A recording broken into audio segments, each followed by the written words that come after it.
నీకు మొదట ఉండాల్సిన అర్హత ఏంటి? విధేయత అన్న. విధేయత ఎలా వస్తుంది?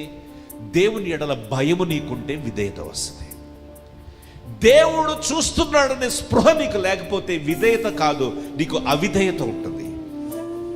విధేయత ఎప్పుడు వస్తుందంటే దేవుని భయం నీ హృదయంలో ఉన్నప్పుడు. తమ్ముడా, అయ్యో నేను తప్పు చేస్తూ ఉన్నాను, నేను జీవము గల దేవునికి విరోధంగా నేను ఈ పాపము ఎలా చేయగలనని యోసేపు ఆ వ్యభిచారపు పాపము నుంచి ఎలాగో పారిపోయాడో, నువ్వు కూడా అలా పారిపోగలిగిన ఇదిగో ఆ నిబ్బరము, ఆ విధేయత, దేవుడు చూస్తున్నాడనే భయము నీకుండాలి.